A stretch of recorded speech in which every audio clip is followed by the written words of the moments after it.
SportsGrid is live with you here on a Super Bowl Sunday, Super Bowl 59. It's Kevin Walsh, Donnie Rightside, and Joe Lisi as we get you set for the Kansas City Chiefs matchup with the Philadelphia Eagles. And at the end of this game, we get a winner.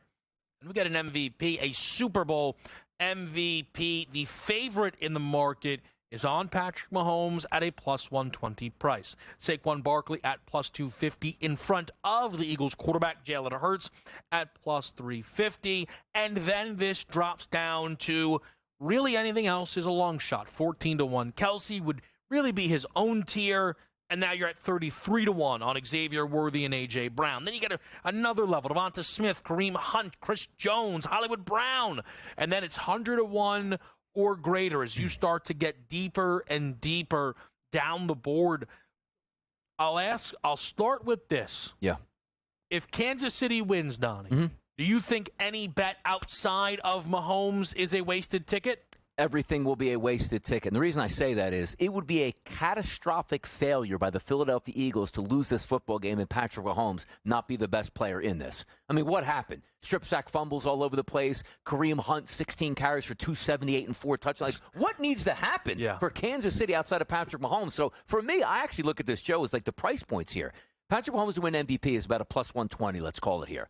I don't see any way, shape, or form they can win this football game without him winning that, which means you get the extra 20 to 30 cents, depending on the juice that you're laying at that point. But to Kevin's initial question, again, there's so many ways you can look at this football game. I can't see Kansas City winning this game without Mahomes winning the MVP. I agree with you. I would just say the only other name I would throw out potentially on the KC side is if Kelsey has a big game because it's a recognizable name, and we saw this play out potentially with the Stafford situation with Cooper Kupp, right, where Kupp steps up and catches the touchdown and sort of steals it from Stafford. And I know it's a different type of situation.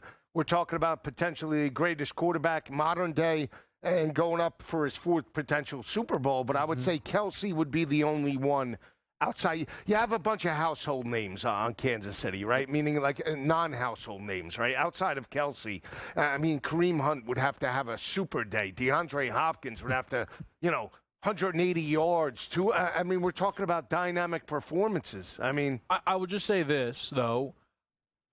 What Donnie said kind of tips the scales to me in that if the Eagles lose this game and it doesn't go to Mahomes, that would actually somehow be more gut-wrenching, even if I don't think Pat's going to have that type of day. What I would add on top of that, though, is if you had to give out an MVP for the Chiefs' victory against the Texans, I don't think Pat is in the top 2 options. I think Kelsey, 7 for 117 and a score, beats out Mahomes 177 and a touchdown with no interceptions. And I think due to the dominance of the defense, Karlaftis' 3 sacks would have been... Now, you completely mitigate the point, Donnie, once you say, right. But, again, are the Eagles going to look anything near what Houston looked like? And I think that's very unlikely. So I think it's a point well taken. I will say the quarterback position,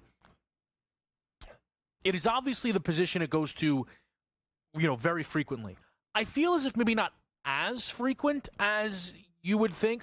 33 of 58 is about 56%, right? That's like minus 130 if you take kind of the, implied odds of it all, right? Where if I were to say, what's it to go to a quarterback? Minus 300? Well, it should be. It must always go to a quarterback. And one thing that I thought was a little interesting, but since it was 1983, so, from Super Bowl 17 on, I believe it would be, we have seen quarterbacks win it 3 consecutive times or better just once. There was a stretch from 2010 to 2013 where we had 4 consecutive quarterbacks. We've seen QB come in 2 straight years, so it wouldn't. I have been tempted by the any other, which is plus 135 on FanDuel. Caesars had a plus 145. Basically, this award isn't going to go to a quarterback. And one of the more encouraging aspects of that bet for me is right now I think it's going to go to Saquon Barkley. No, it's a great look. That's why he's priced ahead of Jalen Hurts, right? What was he at the start when they first put out the odds? He was plus 250. Hurts was 310, right? So you know what's funny, though, Joe? That didn't actually flip until the L.A. game.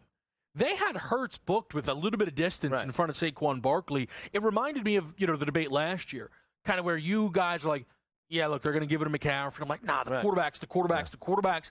But even in that moment, the Purdy McCaffrey numbers were very close, right? It started out with a much bigger gap for Jalen in front of Saquon, and now Saquon is comfortable. You can't find a book where they have the same number. Comfortably, it is Saquon in front of Jalen. It is, and let's just say he does what you think he's going to do, and let's just say breaks the single-season, postseason record, maybe potentially challenges Timmy Smith's record of, 205, 204. That's a performance that's, second to none, right? And the body of work, knowing what he has meant to this team, a 2,000-yard rusher, it's great value.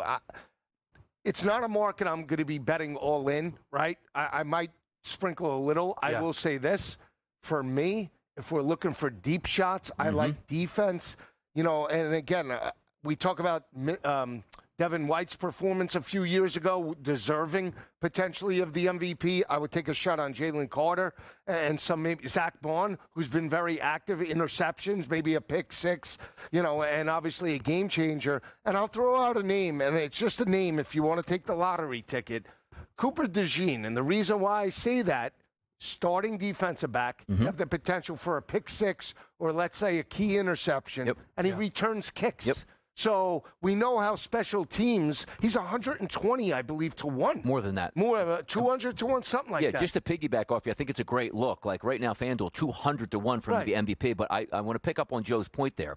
The chance for the pick six and also special teamers don't get it. 1990s, was it Desmond Howard? Yeah. Had a Super Bowl MVP because he returned one. Take a look at Remigio here, one of the kick returners for Kansas City, 600 to 1. Will Shipley returns kicks, 750 to 1. We're not saying you're putting a lot of money down, but you want to talk about $2 or $3 down on some of those guys. The possibility of returning a kick in a sloppy football game, you get moved right up top. Yeah, and DeJean, for me, he's doing it both, right? Because he returns kicks and he's a starting defensive back. You get the double boost in that matter. You're only going to do it if you do something like that anyway. So correct. I'll add this point since I made it with the Houston KC game.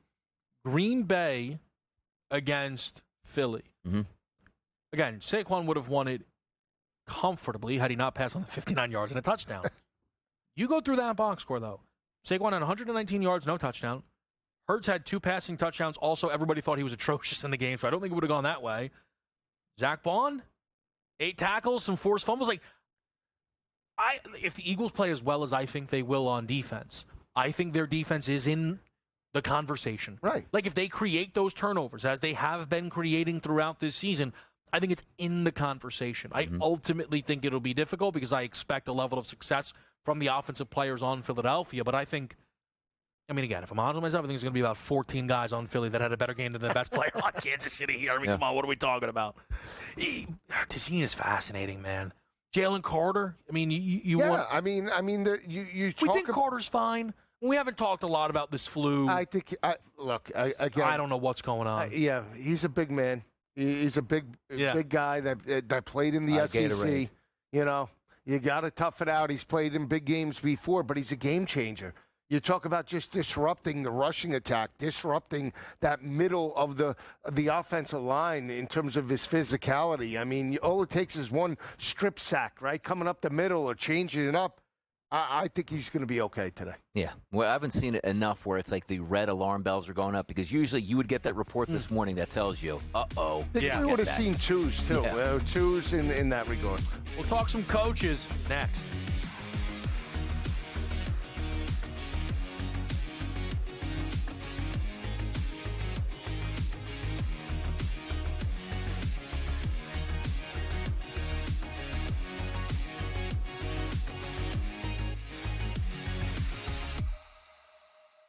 So my team didn't win this weekend, but I still did with this app that's taking over the game. Sports Millions Pick'em lets you make quick and easy predictions. Pick your favorite players, go higher or lower, and you can still win big even if your team loses. Plus, the multiplier is insane. With just a few picks, you can win big money. So get on it. They've got a welcome bonus to help you start off your winning streak.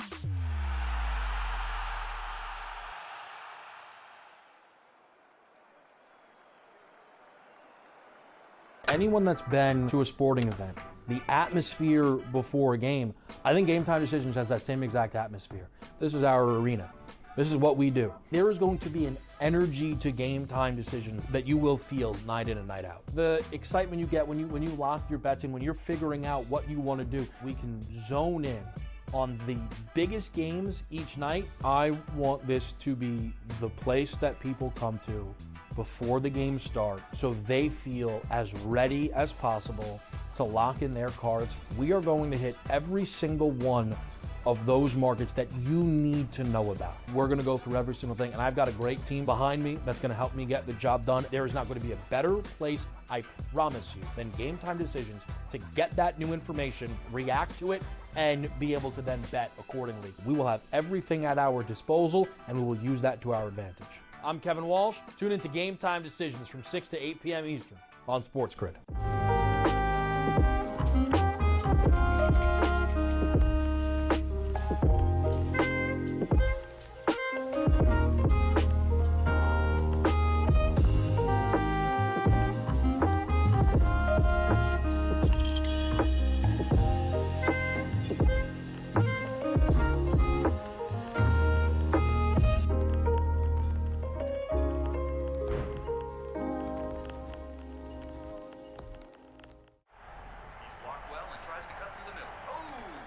Your gut says Miami is going to win, and you should take the over. Your gut also said your NFT selfies would only go up in value. They didn't. But your head is on SportsGrid and knows the QB is in concussion protocol. The backup has a 45 QBR against the zone coverage. The New York D has the most sacks in the league. So yeah, trust your head. It's smarter to be on SportsGrid.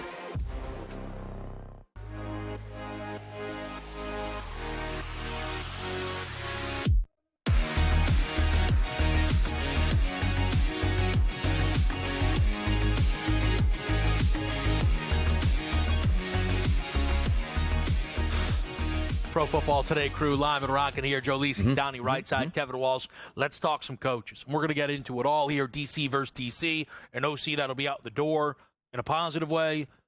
Again, when it comes to Philadelphia. But let's start at the highest level, which is Andy Reid against Nick Sirianni. And I'll ask you this, Donnie. Andy Reid off a bye is something we always hear about. Does that hold as much weight in a postseason Super Bowl situation as it does when you're week 6 to week 8 and you have extra prep and a rest advantage that your opponent doesn't have? No, because rest is the ultimate advantage in the NFL. Same thing with a coaching staff. When you have 2 weeks to get prepared for opponent and the other team has 6 days, that's not fair, and that's where you should have the coaching advantage. Now, Andy Reid, one of the best all time at actually using that advantage to his advantage and pummeling the other teams. But understand this, the Eagles also have that same break. They're looking at the same tape at this point, and it's not one of those like, Chiefs win the Super Bowl every year. The Eagles last made it in 1980. They have no idea what they're going to do this week. Nick Sirianni's already been to a Super Bowl, understands, hey, what worked well in the Super Bowl 2 years ago? What do we have to change, and what are some of the tweaks we can make? So for me, is it a big deal Andy Reid has a break? Yes, it is. But it's countered by the other team also has the 2-week break. Yeah, I think when we're just looking at head coaches and the matchup today, Kev, I think you give the edge to Andy Reid based off of the record and, the resume, the Super Bowls, right? But outside of that, Sirianni went into Arrowhead last year and beat him 21-17 with a less explosive type of team. Certainly Saquon Barkley was not the running back. It was DeAndre Swift, a different type of team. Now, styles make fights. I always say that. I don't think there's a significant advantage, Reid over Sirianni in this game at all. I think it's, when you look at it, they're evenly matched from head coaches down to the coordinators. This is going to be an intriguing battle. It's even. That's why you see the 1.5, number today. Again, I don't think Andy Reid has a significant advantage over Sirianni and the coaching staff for Philadelphia in any capacity. The Super Bowl is a Super Bowl. But you just brought up something that, again, you're trying to keep your ear to the ground. What are people saying? What's going under the radar, right? Like we're going to talk Vic Fangio, but again, the Vic Fangio 0-10 stuff's not going under the radar. Everybody knows that. You know who knows that? Vic Fangio. You know what no one talks about? The game that they played last year. You know who was off a bye? Both teams. So, again, I'm just saying, nobody can touch him off a bye. Interesting. Because bad head coach Nick Sirianni walked into Arrowhead, came away with a victory. Look, I'm getting hot again, but this is, I don't know. 4 seasons, never under 500, never missed the playoffs, never lost a home playoff game, 2 trips to the Super Bowl, Best active win percentage in the entire league. I don't know. Sounds pretty darn amazing to me. Should we keep hyping up Kevin O'Connell? Yeah. Huh? I'll tell you, if Sirianni was coaching against a guy like Sean McVay, what would he do? Beat him? Twice? Because that's what happened this year. I'm just asking, what would he do against an offensive mastermind like Dan Quinn? Smoke him? Give him 55 of those things? I'm just asking, Joe. When are people going to figure it out? I mean, I'm waiting for you to figure it out. The Italian disrespect from the whole family. Wait a I'm second. seeing it. What are you He wears the talking about? patch. Get him out of here. I don't understand, Wait Joe. a second. Oh, no, You're now I'm seeing red. Now I'm seeing red. Calm down. All right. All right. All right. You're crazy. How much more time we got left? Unbelievable. Goodness. Well, when did I never respect don't Nick know. Sirianni? I don't What know. are you talking about? Feels like it's time to turn what are on you you now. talking It feels about? like we turn on you right Oh, now. This is the type of show. It feels like it. Are you kidding? It I feels don't like know. we Listen, turn. it's us against the Yeah, world. it is. I know I can't is do that it what as it is? Donnie. You throw me into the you just need somebody. Listen, I'll We be don't hear Darth any Vader. Jaden Daniels this week. I mean, The unbelievable. NFC title game is still a little Nick back of my brain. Sirianni is a very good coach. No, that's true. He is a great Great coach, point, and he'll be put up there when and if they win today, and that's it. That's the bottom line. You talk about the resume up until this point. We talk about how hot they were heading into this game. Won 15 of the last 16 games. Yeah.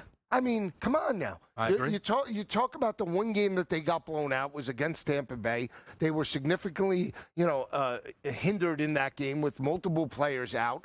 They lost by 1 point on a 2-minute drill to Kirk Cousins in game number 3. Yeah. From that point, they've been one of the most consistent teams in the NFL. The only game they lost down the stretch, Jalen Hurts gets hurt. So I don't look at it like that. I don't look at it where Andy Reid is going to, run circles around Nick Sirianni. It really comes down to personnel, comes down to game plan, and which team is going to bring it and win the turnover battle. I honestly believe that. I think if you're Philadelphia, you get up, you knock them out. The way they did against the Washington Commanders, you have to take the game to the champs. You cannot allow them to hang around. They had a 10-point lead a couple of Super Bowls ago. They get up this time, they look for the knockout punch. This is the difference. This is where the maturity should come in for Nick Sirianni. And you know what? He has that thoroughbred in Saquon Barkley. When you have a player to take over the game like that, it's very easy to just say, you know what?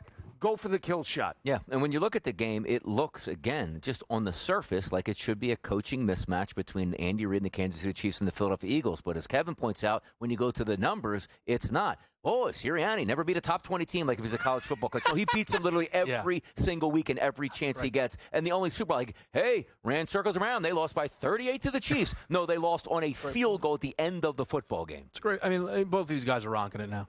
Okay, Matt Shamel, I got a little. Joe's back in now. We're breaking bread. We're breaking bread. A lot of Are we food really, today though? going to be at the house. Oh, a lot of food. I'll send you a couple on this guy pictures. today. No, not a lot of carbs. No? Some. Oof, now I feel like today's where you get really beefed up Like on what? carbs. You're at the Protein season. pasta Listen, man, you could put maybe some today. You could put some pounds on the face now. Season's over. Yeah, Come on. I saw the picture that you tweeted out in New Orleans. They caught me with mouthful. Exactly. Focus in on that, people. Go. Yeah, I was eating my Widescreen. bread sandwich. They said. Just quickly, is there any? And again, we still have a lot of time here.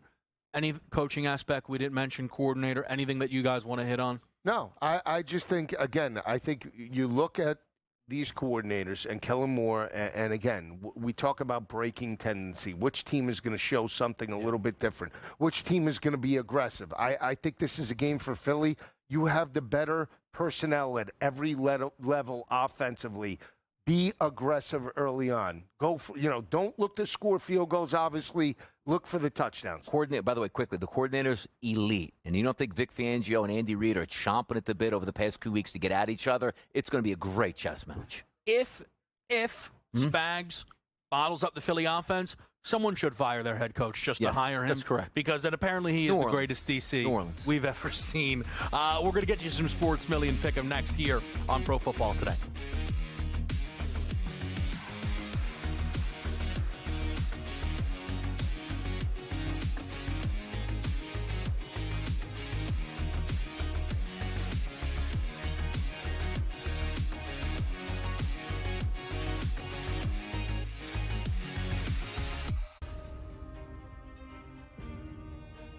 even the great Nick Saban had to put his team together to do it his way. We know Coach Ryan's coming in to come run the offense, who was his right-hand man, a good friend of his at UW. And, now he's coming in. Everything is going the way we want this thing to be. Coach DeBoer is a great recruiter. He's a great father of players. He's a great leader of men. He's going to do great. Only on SportsGrid. But don't tell anybody. I'm sick of coming here every year and talking about the Kansas City Chiefs. Look, remember a few years ago we were here, people saying, Andy Reid's going to retire. I'm like, no way. When you're riding Seabiscuit, Secretariat, when you're riding a horse that you know can win, who would jump off that? Pharrell Coast to Coast. Only on SportsGrid. My mom, she was a professional ballet dancer. My aunt played professional tennis. My dad played football at Pitt when they won a national championship. My sister ran track at Stanford. So it's just kind of in my blood to love all sports. And so I've always obviously loved golf, but it's been nice to kind of branch out a little bit more and get into different sports and different topics and not just always do golf. Only on SportsGrid.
Sports Millions Pick'em. The options for Super Bowl 59 are out and about, and we are here on the Pro Football Today desk. Again, it is Donnie Rightside, Joe Lisi. I'm Kevin Walsh with you as we get you set for the big game. And throughout this postseason, when we start with our Sports Millions Pick'em options, we like to start with the quarterbacks and what they could be doing with the legs. Wild card round, hey, QB, big game runner. Divisional round, hey, QB, it's a Super Bowl, man, all right? If it's a yard to gain, there's a yard to gain. If it's 15, whatever it might be, we expect mobility. We'll talk about both, but I'll ask you this first, DRS. Of the two quarterbacks today running around out there, do you prefer one over the other? It's got to be Jalen Hurts, because I also think there's a chip on his shoulder, talking about from a Hurts perspective today, where he didn't play bad 2 years ago, but the fact that he was a losing quarterback and so much doubt, not from him, not from the Eagles, but the outside noise and the outside public telling him, you're lucky you're on a really good football team, you're just riding the coattails here, you're only passing for $180 a game at sometimes, you're clearly not an NFL player that's worthy of your $250 million contract. I believe he shows up today, and the one thing we do love is I don't think we're worried at all about that knee. So if you're asking me in this game, trust the build. I do think Patrick Mahomes has a decent day on the ground, but I expect Jalen Hurts to have a good game on the ground. I second that. I like Hurts on the ground as well. I think the added RPO value that he brings and the tush-push value to maybe, take it an extra 1 or 2 yards or 3 yards with, converted third downs and goal line opportunities is always there. And Jalen Hurts is a winner. That's the bottom line. The fact that he lost this Super Bowl and his screensaver has him walking off the field with Kansas City celebrating. I expect a dynamic performance through the air, but on the ground as well. One thing that I was noticing throughout the end of the regular season is Jalen had some of that pop back in the run game. You look at the long run, 35 against Carolina, 23 against Pittsburgh. Again, Washington, he only played a quarter, right, whatever it was. He had a long run of 22, 3 for 41 in that game. And against Green Bay, he had a 15 against the Rams, the 44-yard touchdown. Didn't have as much explosiveness against Washington. There weren't as many opportunities, though, when you think, I know but he ran the ball 10 times. We had a lot of tush pushes within that football game there. So the That is what's going to be fascinating to me, the 36.5 number that we see today on Sports Million Pick'em. The Pat Mahomes number today is 29.5. There's another rushing number I did want to ask you guys about here. Sports Million's Pick'em, it's 5.5. Xavier Worthy. It feels like it's one of those numbers that, people were talking about going into the game against Buffalo. He ended up, I think, with multiple carries in that football game, so now it's really on the radar. Is it a number, Joe? Is it something that we're hearing too much about, or would you still be interested in Worthy on the ground in this game? I think it's a fair point because when you have a physical defense, right, the way you potentially game plan to wear them down is you run them sideline to sideline. That could be with your running backs, Isaiah Pacheco, Kareem Hunt, or it could be on fly sweeps or reverses with Xavier Worthy. And we talk about his performance and how he's gotten more involved in terms of the offense. He's done that. He's more confident now as a route runner, and I think Andy Reid is more confident in calling his number in terms of rushing plays as well. So I think it's a good look. 5.5 is a very low number when you think about it, Don. Yeah, I go higher on that for the simple reason is I think he's getting one carry on a jet sweep. He's probably going to pick up 5, 6, 7, 8, 9 yards, be at least in that realm where if you don't get it, it's like, okay, I got that one carry. But also understand, to Joe's point, you got to keep the defense honest. You're going to see him run that jet sweep motion multiple times in this game. You have to give it to him so the defense actually believes he's going to get the football. I think it's a really, really solid play. Higher to that for me. What's fascinating is the game against Buffalo. He had 2 for 16. The game before that, it goes against everything that we would typically subscribe to. Mm-hmm. One carry. Again, right, DRS. I just need one carry. He'll get 6, 7 yards. -8 yards. And what happens is if that happens, all right, well, now I need about 3, 4 carries to get to dig me out of this hole. Exactly. I need him a tailback in the second half at that point, right? Yeah. Meaningful snaps. Put him back. Yeah. That's it. Boy, tailback. Yeah. OU. Back in Why OU, not? right? Switch things up. It ain't working. Oh, man. I'll tell funny. you what. If we see Xavier Worthy at tailback, I think that means things are going right on the Philadelphia side. There are so many options over on Sports Million. Pick them. You want the superstars, you get 68.5, high or lower for A.J. Brown. You want to get wild, you want Josh Sweat over 2.5 tackles plus assists, whatever you want. Sports Million pick. When you make that 3.5, all the options are out there for you.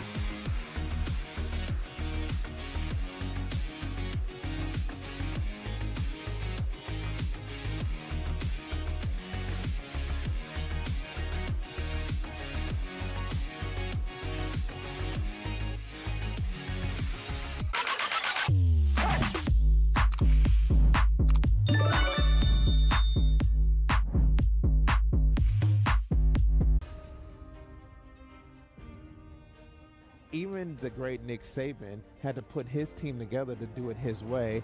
We know Coach Ryan's coming in to come run the offense, who was his right-hand man, a good friend of his at UW. And, now he's coming in. Everything is going the way we want this thing to be. Coach DeBoer is a great recruiter. He's a great father of players. He's a great leader of men. He's going to do great. Only on SportsGrid. But don't tell anybody. I'm sick of coming here every year and talking about the Kansas City Chiefs. Look, remember a few years ago we were here, people saying, Andy Reid's going to retire. I'm like, no way. When you're riding Seabiscuit, Secretariat, when you're riding a horse that you know can win, who would jump off that? Pharrell Coast to Coast. Only on SportsGrid. My mom, she was a professional ballet dancer. My aunt played professional tennis. My dad played football at Pitt when they won a national championship. My sister ran track at Stanford. So it's just kind of in my blood to love all sports. And so I've always obviously loved golf, but it's been nice to kind of branch out a little bit more and get into different sports and different topics and not just always do golf. Only on SportsGrid.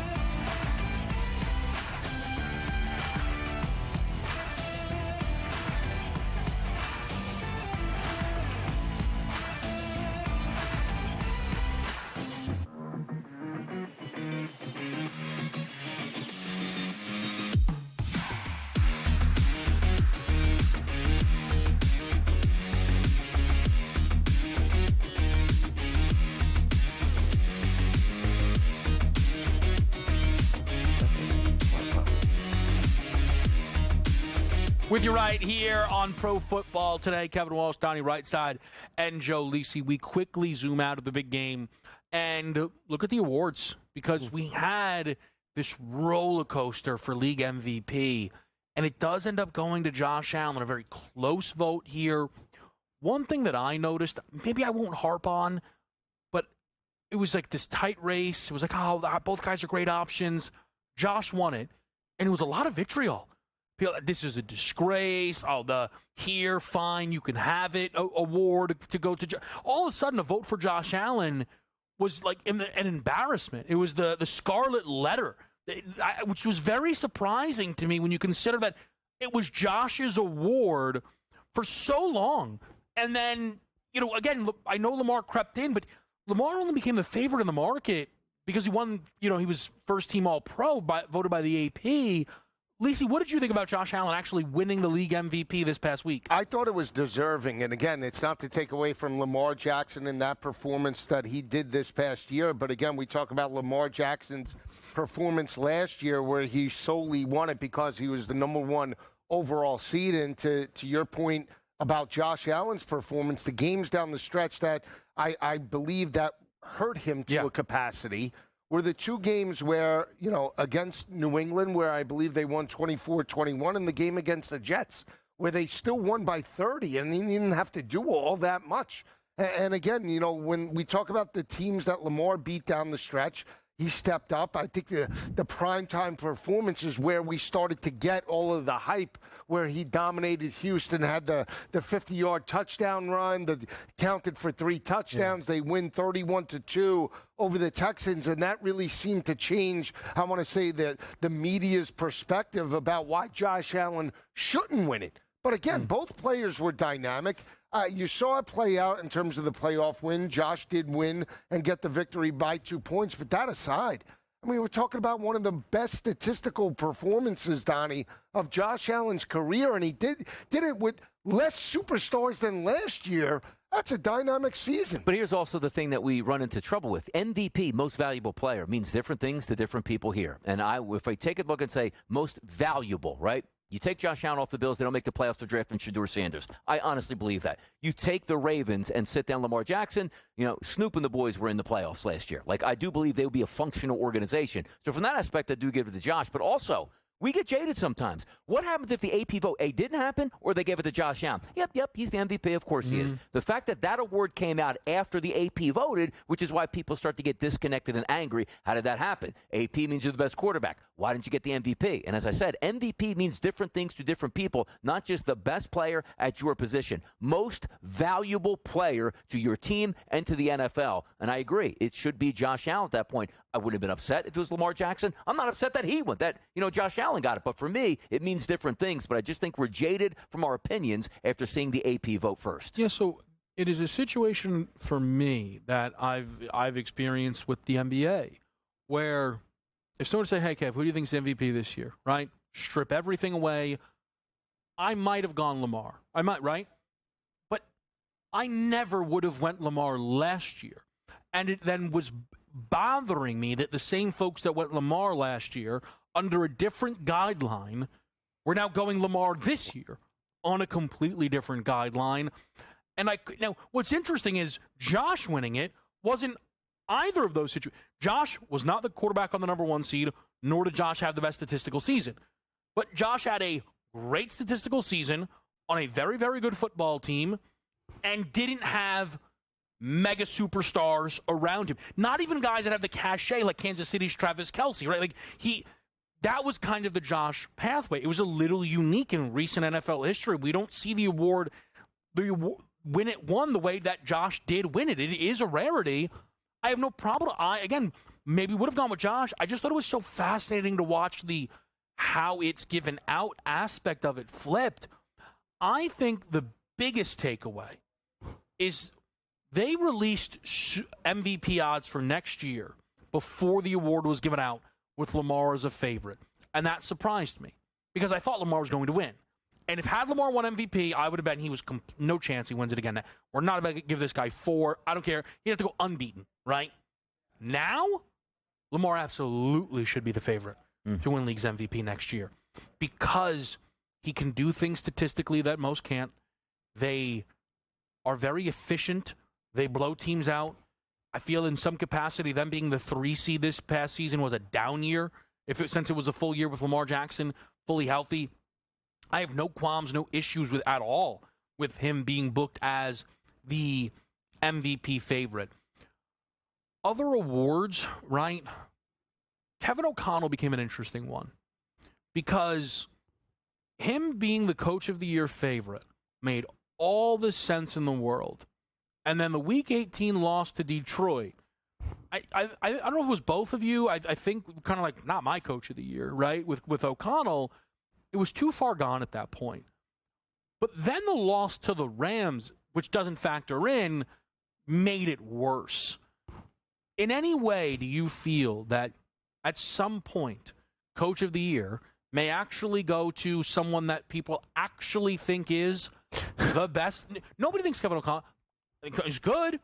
Nobody thinks he's the best coach in football. Do you think we're ever going to look at that market and go, "Ooh, look, the favorite's Andy Reid," as opposed to who got hired this offseason? Kellen Moore in New Orleans, whatever it might be. Yeah, that is, I want to say, the one award market that you really scratch your head about. And I'll say this, again, I've gone, look at it, Brian Dable wins a few years ago with the New York Giants, right? He had a win total that year of 7. Pete Carroll had a win total of 5.5. Pete Carroll had 9 wins and took Geno Smith to the playoffs, right? I'm just saying, you can make the argument that Carroll should have been in the discussion. You look at last year, and D'Amico Ryans, with a rookie quarterback, C.J. Stroud, doesn't win the award, right? Dan Quinn takes a losing organization that had a 6-win total at the start of the year with a rookie quarterback and not only takes him to the playoffs, but he wins 12 games and gets to the championship. I mean, I don't know. That is the one market that you just scratch your head about. I don't think Kevin O'Connell was deserving.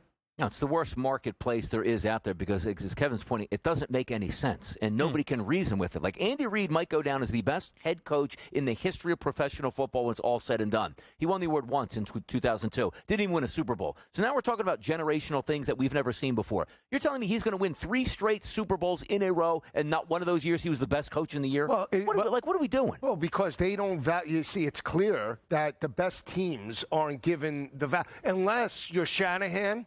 Unless you were LaFleur, because you look back at the markets, Brandon Staley always got the love. Hey, but he never won it. But he was always favored. Like Bill Belichick's got 3 of them. Like, why doesn't he have 13 of them? Well, because again, Belichick has looked negatively at some on the media, and that's the bottom line. Some look at all the off-field investigations and everything, and that hinders his success to a degree. But why Andy Reid hasn't been mentioned or won? Why don't we do this like with the NFL, like MVP itself, like Lamar Jackson, Josh Allen? Like, why does it?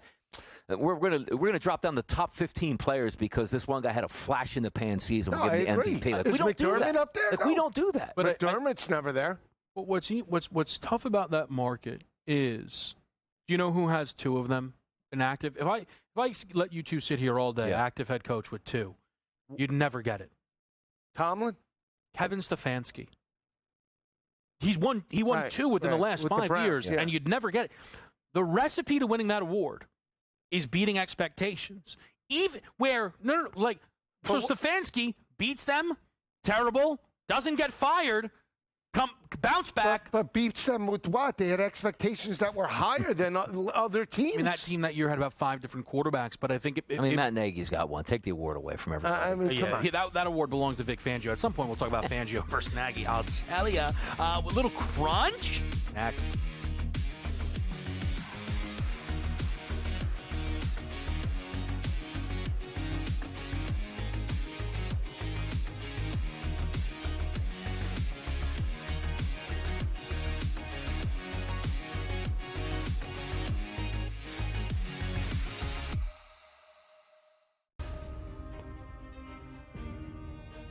Even the great Nick Saban had to put his team together to do it his way. We know Coach Ryan's coming in to come run the offense, who was his right-hand man, a good friend of his at UW. And, now he's coming in. Everything is going the way we want this thing to be. Coach DeBoer is a great recruiter. He's a great father of players. He's a great leader of men. He's going to do great. Only on SportsGrid. But don't tell anybody. I'm sick of coming here every year and talking about the Kansas City Chiefs. Look, remember a few years ago we were here, people saying, Andy Reid's going to retire. I'm like, no way. When you're riding Seabiscuit, Secretariat, when you're riding a horse that you know can win, who would jump off that? Pharrell Coast to Coast. Only on SportsGrid.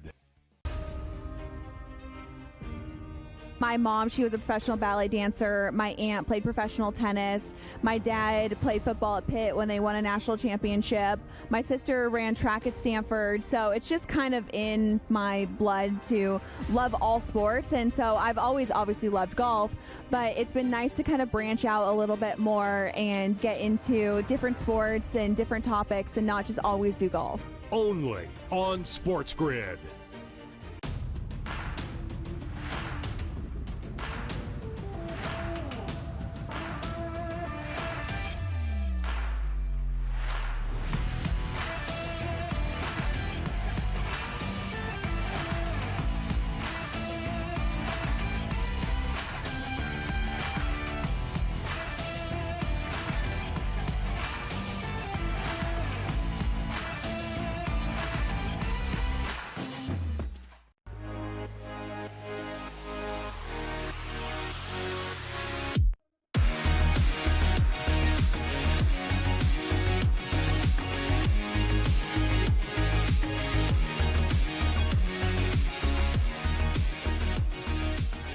Crunch?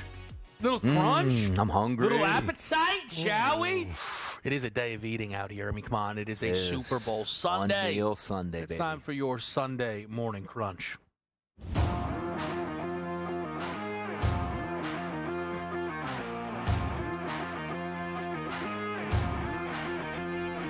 I mean, Lisa, how we feeling here? Starved? Starving. Yeah? Yeah, but I have food on Main the item horizon. on the menu? Meatballs. I had meatballs By the way, how last about the night. New Orleans meatballs, though? I mean, really. Oh, Quality. Joe's Bistro. Yeah. Shout out. Breakout performance. They're watching right now, too. They Cook actually out. are. They are, actually. Fantastic. They should turn the volume on. Yeah, I tell you what, chicken cutlets, maybe meatballs, mashed potatoes on there. I'm starving.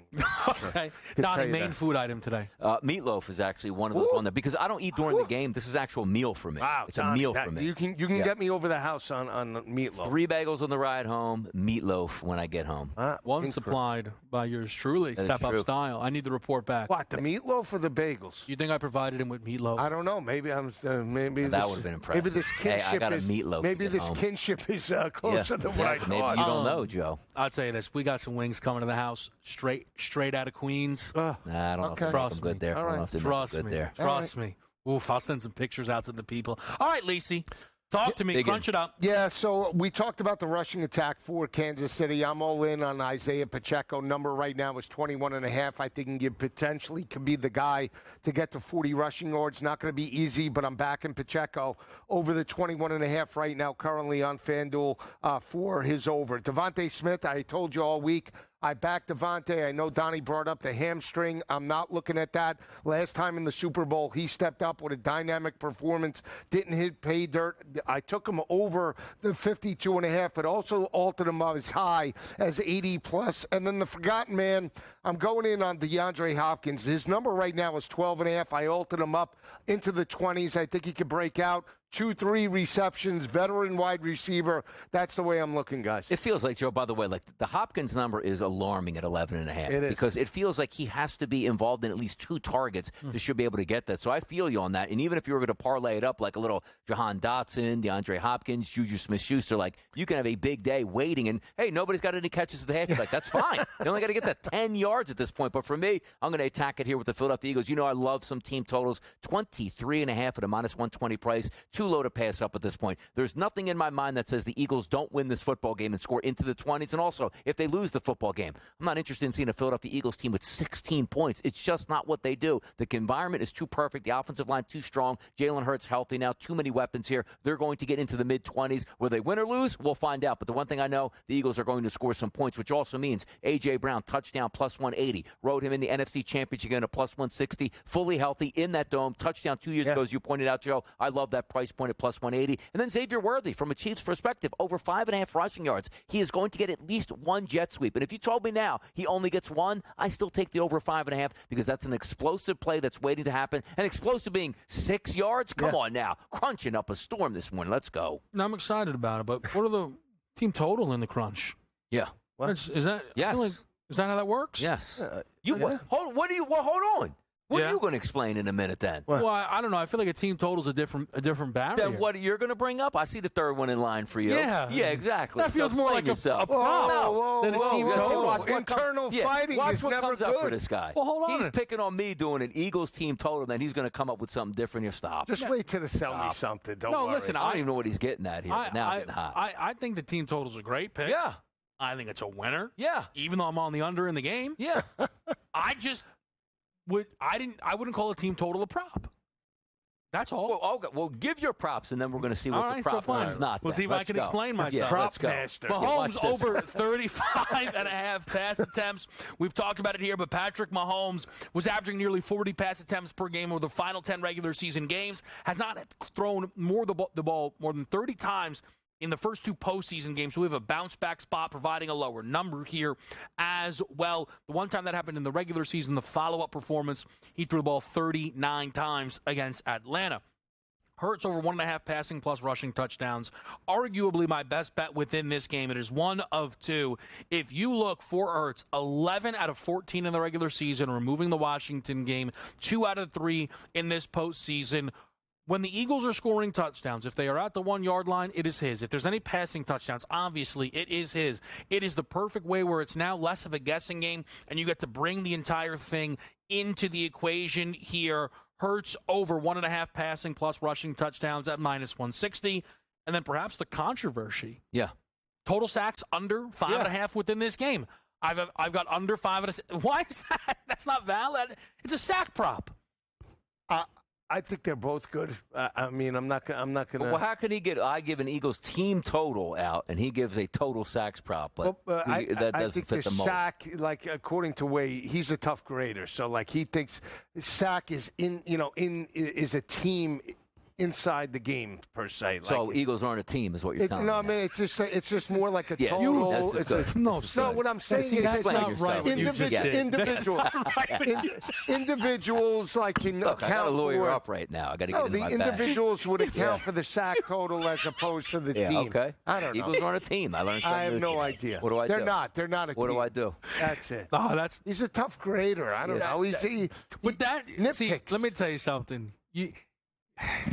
I'm a tough grader, right? Yeah. So the MO is not ask me, but ask you to explain me. And he explained it very well. You go, well, one's a team and one's a sack. No, what I'm saying is you look at it as what, a total as opposed to like, an individual sack prop? Yes. Okay. It's fine. All right. But apparently, I'll let them both go. How about that? All right. 9-0. Easy grader. I'm on under 5.5 sacks. Does anyone have any opinions on that? By the way, can we parlay all these into one, Joe, to 9? I am curious about you. What? They're going to block you if you parlay all 9 of these bets together? Oh, you can't do it. Not Lisi's way. They've been busting it up.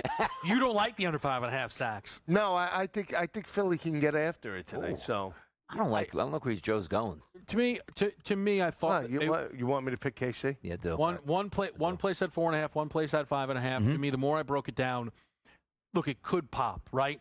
Yeah. But I think it'll take one team having a special. Mahomes hasn't been sacked in 4 of his last 9 playoff games. Like, not sacked. That is incredible. Yeah, it's because the field. Well, the field's going to be. We'll see today. Listen, I'd love to lose this if the Eagles can sack him 6 times. That'd be no problem. We'll talk to the doc next.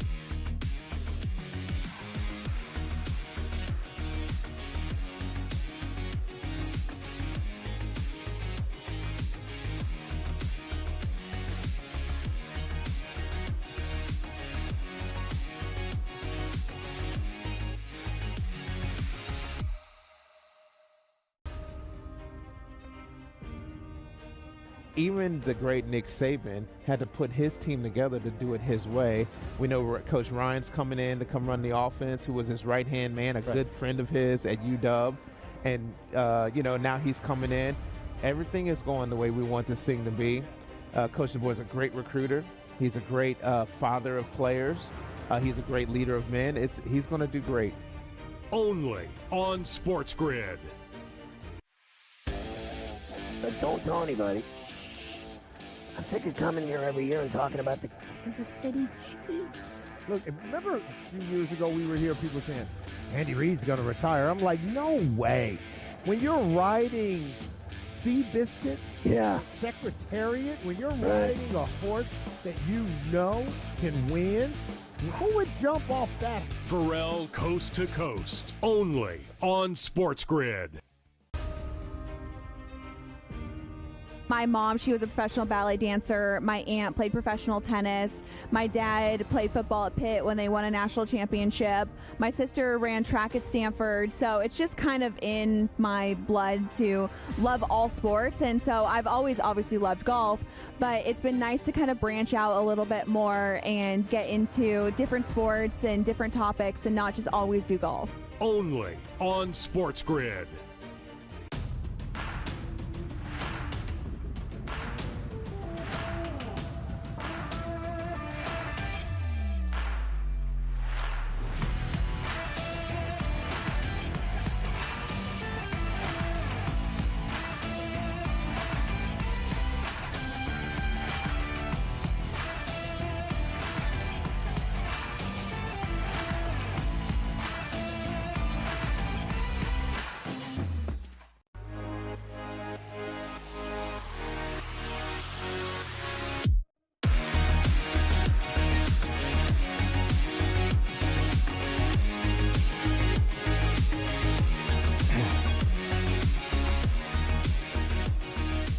Live at the right here, it is Pro Football Today, and we are now joined by the Pro Football Doc, Dr. David Chow. Of course, he and the group over at SixScore.com helping us out all season long. You guys had a great year. Doc, we have some sick picks today for the Super Bowl. We do. It was good to see all you guys down in New Orleans, and now everyone back at home. But, most Super Bowls are relatively healthy because if you believe the team with the health advantage wins against the spread, they get knocked out along the way. Here, there's a couple of things going on in the Super Bowl, which is a little bit unusual. And, of course, Brandon Graham, who I actually thought would not play, looks like he is headed towards playing. And I think what we learned from that is not so much that Brandon Graham's going to play 60 plays or change the game. He's still going to be very spot usage. But it might bode well for the Eagles' confidence in their offensive line in terms of, Cam Jurgens, in terms of Landon Dickerson and their health, and how many extra offensive linemen they have to suit up. It looks like they may have the luxury of suiting up, Brandon Graham, which means maybe they have more confidence in their offensive line. So that's the downstream thing that we're looking at. That right off the bat, Doc, again, incredible analysis, which is why people should be going to SixScore.com. And when I pull up things on SixScore.com, that looks to be the worry point for you. Philly's offense is not graded out perfectly healthy there. So what is your evaluation with all the information that you have available to you? Obviously, it's not as much as the Eagles team doctors, but what you guys have at your disposal with their offensive line. Yeah, we don't ever, I know the Eagles team doctor very well, but I would never ask him, nor would he ever tell me. That's insider information. We go on insider knowledge.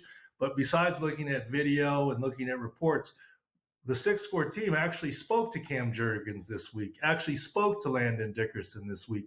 Cam Jurgens, in terms of his back, was a little bit coy. He says, how's your back? Better than last week for the conference championship. True. But, still not 100%. He's had chronic back issues. Landon Dickerson, to be fair, was in complete denial. I'm fine. Any issues? I'm fine. How's the recovery been? There's no recovery. But you didn't finish the second half of the game. I'm fine. There's plenty of time in the offseason to get healthy. Look, they're tough. Their attitudes are great. They're going to start the game. They're going to play.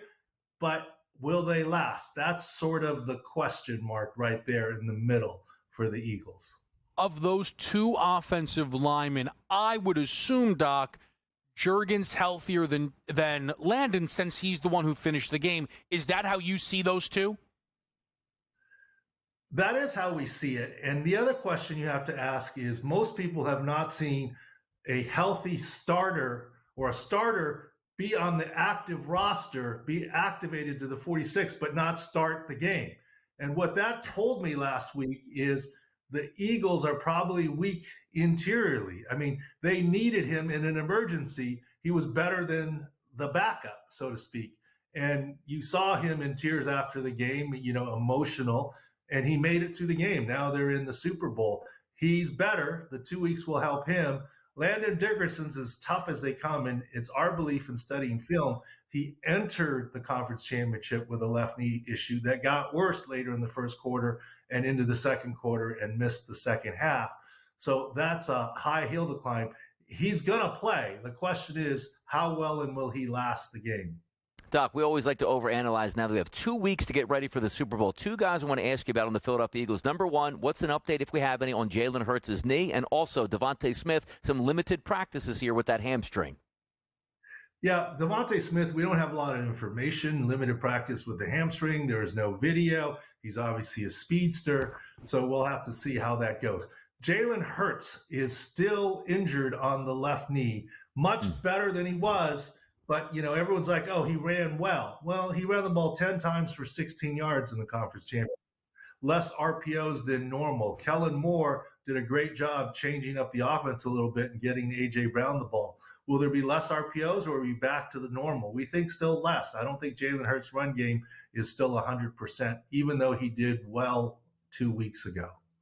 And then Doc, Devonta Smith, any worry about that hamstring? Was limited leading up to the game. Yeah, well, there is some worry there because he's a speedster, right? And but it's hard for us to get a beat on how bad the hamstring is. But what remains to be seen here. But A.J. Brown's more rest on his knee will help him. And then, Doc, quickly, anything on the KC side we didn't touch? Not really. Chris Jones is healthy. Right. Is anyone talking about Patrick Mahomes' high ankle anymore? Nobody, No. right? Apparently not. Subtle on the offensive line and Pacheco's ankle fibula, not much. All right, perfect. Again, sixscore.com, everything you need. Thank you so much for the Pro Football Doc. We'll be right back here on SportsGrid.